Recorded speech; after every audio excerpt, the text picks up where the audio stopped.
Hey guys, welcome to my channel. So in today's video, I'm going to be doing my very first get ready with me. I've never done this before, so I don't really know what to expect or how this is gonna go. Hopefully it's not too awkward and we get through this video in one piece.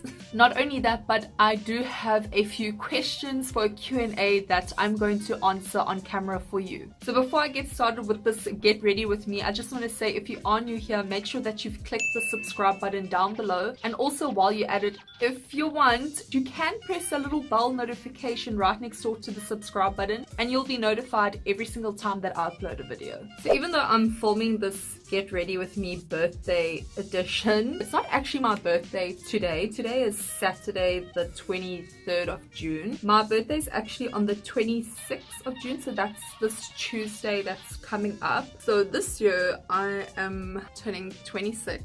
I feel like it's the end of an era. It's the end of my early 20s. I'm officially in my mid-20s. I'm not quite there for my late 20s. I still want to consider that I'm in my mid-20s. Okay, now while I'm doing my eye makeup, I'm going to answer like 1 or 2 questions that were asked on Instagram. You know what? I actually put something on my Instagram stories asking people if I did a get ready with me, should I do a Q&A? Like, would you have a question to ask me? And literally like 90%, well, when I say 90%, like 39, yeah, like 39, 38 people were like, yes girl, I have a question that I want to ask you. And literally 3 people asked me questions. I have absolutely no problem with that because these 3 ladies that have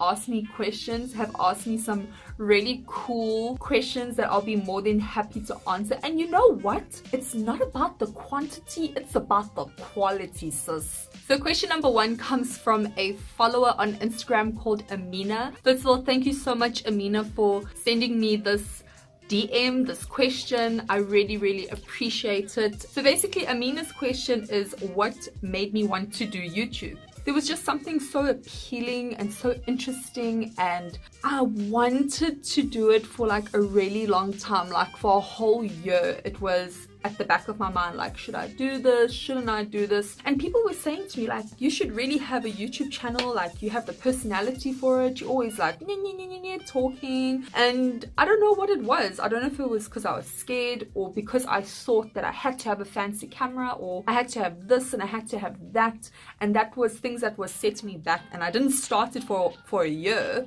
but for a year that was on my mind. And eventually I was just like, you know what, I either am gonna do this or I'm not gonna do this. And I just dived into the deep end. I was like, I'm doing this. Did I just babble for too long? I don't know if I've actually answered the question, but there you go. I really have no idea what makeup look I'm actually going for. I just started blending an eyeshadow on my eyes. Okay then. Okay, these next few questions come from Miss Slay Uniqueness. By the way, go and check her out on Instagram. The first question that she asked is, if I could change anything in the world, what would it be and why? Oh my god, we're getting into some deep questions over here, Miss Slay Uniqueness. I don't know. I feel like if I could change one thing, it's definitely poverty. Like, it is so scary, especially living in South Africa. You see it every single day. You walk out your front step and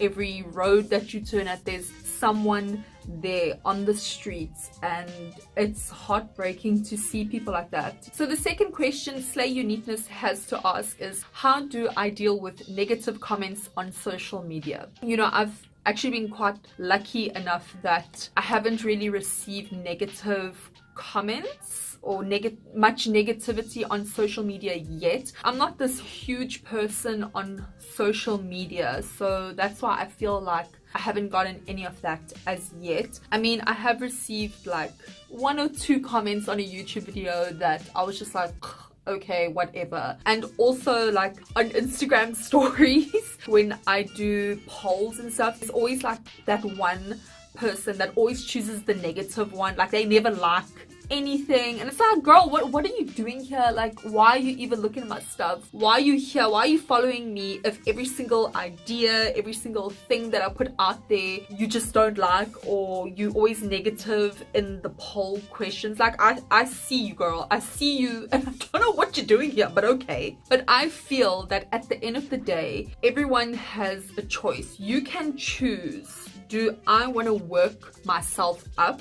and focus my energy and have my day ruined over this, yes, negative comment by someone who knows F all about me, that doesn't know me, doesn't know who I am, doesn't know about my life, like literally a nobody? Am I gonna put all that energy into that? And at the end of the day, my answer will always be no. So you can let that little comment ruin your day, or you could just read and be like, and move on. The third question that Slay Uniqueness has asked me is, who is one person that I look up to and why? Where is that damn primer? Did I bring a primer? I can't even remember. You know when you think that you have everything and then you don't? Career-wise, there is a hairstylist that I freaking love. Her name is Tabitha Coffee, and she actually even came out with her own TV program called Tabitha's Salon Takeover, and basically she helped these salons that were literally failing and dying and gonna go bankrupt within like a month. If that is one person who inspires me every single day to be like in my career, it is Tabitha Coffee. Just her professionalism, like how professional she is, like how meticulous she is with her work. And also another very inspiring thing about her is, even though she is like a top hairstylist, like she's always willing to help someone if you ask for help. And the last question that Slay Uniqueness has for me is, do I love children and how many children would I have? So I do love children. Like, I think they're really sweet. They're really funny. They are so damn naughty, and I love the stories that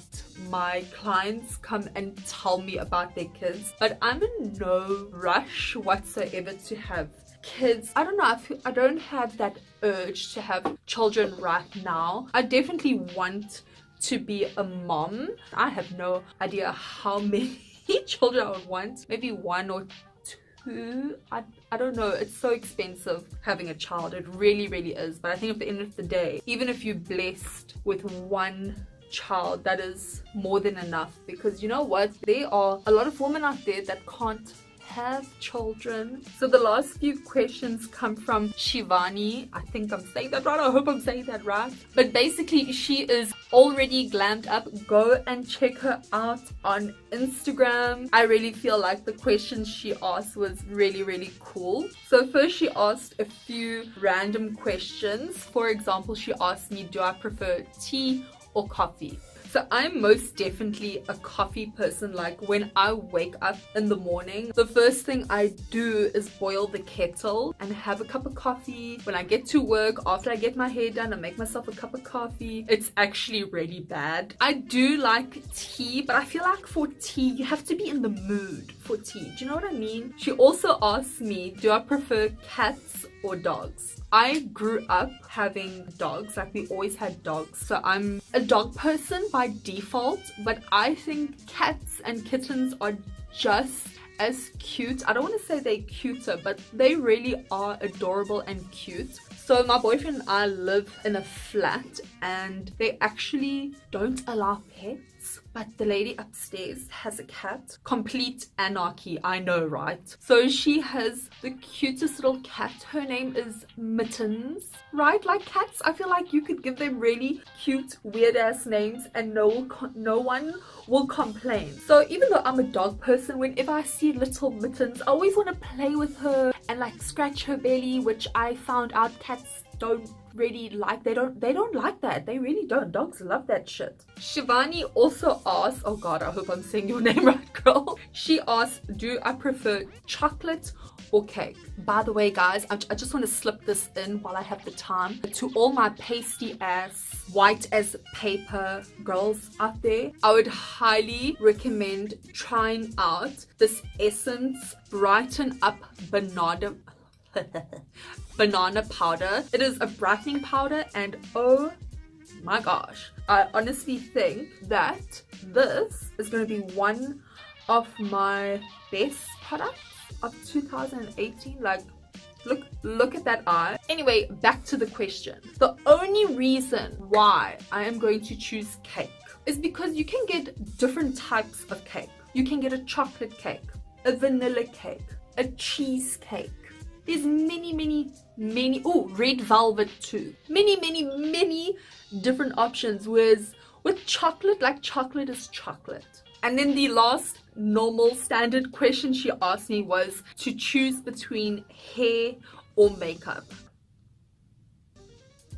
What? Like, how? How could you ask me to choose between the two? Because I feel like they go hand in hand. If you had to go out and your hair wasn't done, if it was just like this in a ponytail, but you had a full ass beat glamorous face, I feel like people won't give you slack. But if you go out and you have your hair looking really on point and you go out and you have no makeup to go with that hair, I feel like people are gonna be like, what?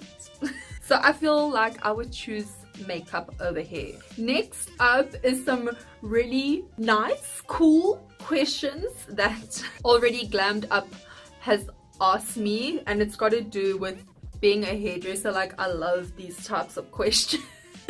So the first one that she asked me is, what is the most annoying thing that I have seen or heard being a hairdresser? Okay, I'm just gonna say it like right off the bat. Like, one of the most annoying things that always happens, like more often than what you think, and if you do this at the hair salon, like, please stop doing this, okay? The most annoying thing that someone can do is when people come in wanting something. Like, they come to you for a service and then they ask you how much this service is going to be, and you tell them how much it's going to cost, and then they want to like haggle down the price. Like, oh, is that your best price?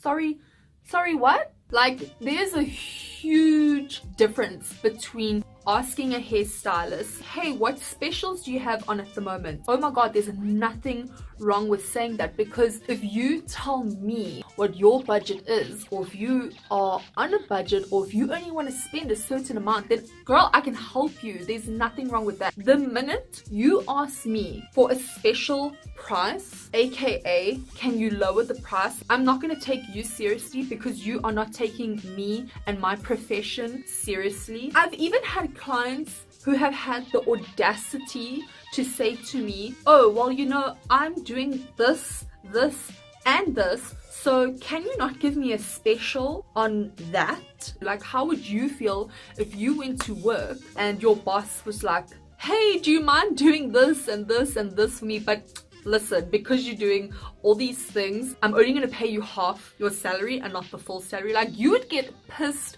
off, because you're doing the same amount of work. You should be getting paid for it. So why do people feel the need to say that to photographers, to hairdressers, to makeup artists? I feel like a lot of people don't realize, like, we don't do this for fun. We do this to pay our rent at the end of the month. We do this to put food on the table. As you can see, I get really worked up and I get really emotional about those types of things. Like, do not come here and haggle down prices, because this is not a fish market, okay? It really isn't. Next, she asks, what is the worst or most embarrassing thing that has happened to me as a hairdresser? Like, I literally have a story about the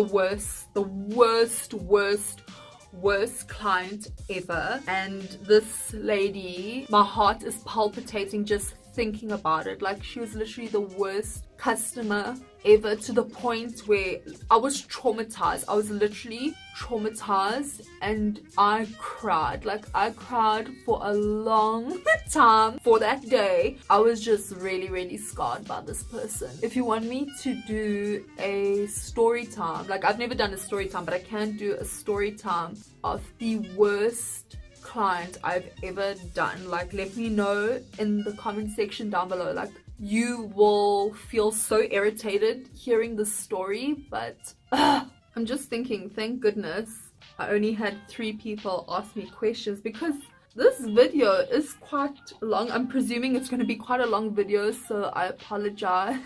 And now there's just one last question from Already Glammed Up, and she asked, would you rather have foundation that is too ashy, or would you wear foundation that is too orange? First of all, while I apply my lipstick, I want you to write down in the comments which one you would choose. Oh my god, this is a hard question. I would choose a foundation that's too ashy, only because I'm so freaking pale. I would probably not look much different. Like, I could get away with it and just bronze up with like a warm bronzer or something. Like, I feel like I could get away with just a little bit of an ashy foundation, whereas an orange foundation would be a hot mess. Like, there's nothing that's gonna save you from a too orange foundation, especially at my skin tone. Anyway guys, I better go and finish off this hair because our reservation is for 7 o'clock and it is literally almost 7 o'clock right now, so I better go. So thank you so much for tuning in and watching me do my very first get ready with me. I really hope you enjoyed it. I'm so sorry if this is a very long video. I am gonna try and get a bit better at these, and yeah guys, thank you so much. Anyway, until next time, bye.